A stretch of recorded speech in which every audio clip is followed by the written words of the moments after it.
Hello, everyone. I want to talk about something that's tougher than labor and delivery. And I recall when my daughters were little, they were born in 1991 and 1992, so I am dating myself. But, anyways, I remember when I would be out with them. We'd be walking around or go to the park, and I'd see women that had grown children or that were grandmothers that would say, little kids, little problems, big kids, big problems. And I'd say, well, you don't know my youngest. She has had colic since birth. She was always a challenge, and she was feisty. But anyways, it's the word no didn't exist in her vocabulary. She was a challenge. And on the other hand, my oldest was a sweet baby angel.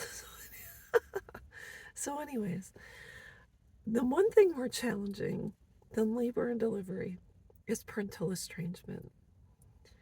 And I'll tell you, when you're in labor, it seems like it lasts forever. And mine lasted about 8 hours plus with, both of them. But, anyways,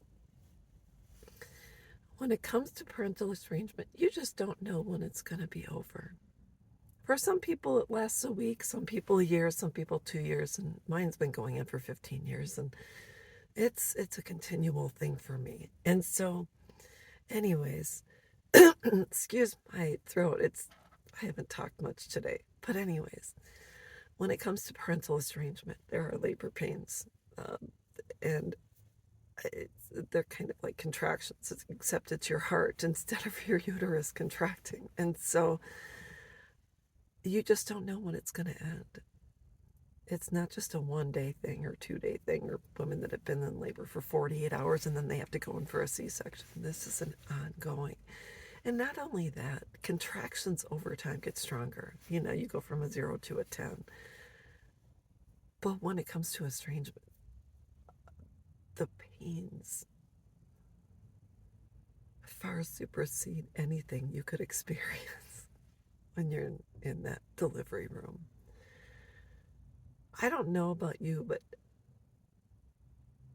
mine's been going in for so long that it's second-hand nature by now.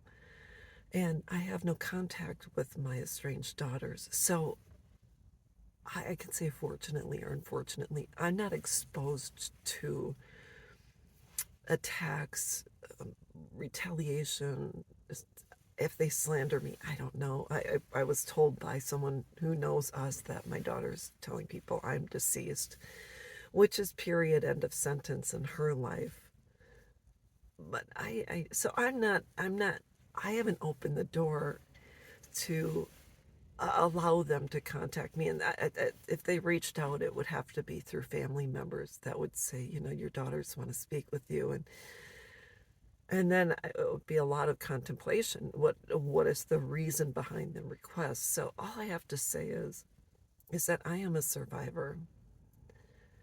When they say little kids, little problems, and you go through labor and delivery and it's tough, that is nothing compared to parental estrangement. It's not just sometimes the adult son or daughter that estranges when you have had a relationship, and I have not. But for those who've had relationships with their grandchildren, when their grandchildren are ripped out of their arms, I can't even imagine what that's like. So, anyways, a truck is going to drive by, so I'm trying to be a little bit louder than that vehicle that's going to drive by. So, anyways, I just want to say the best way to prepare yourself, there it goes, is to have limited contact with people who you do not have a healthy exchange with.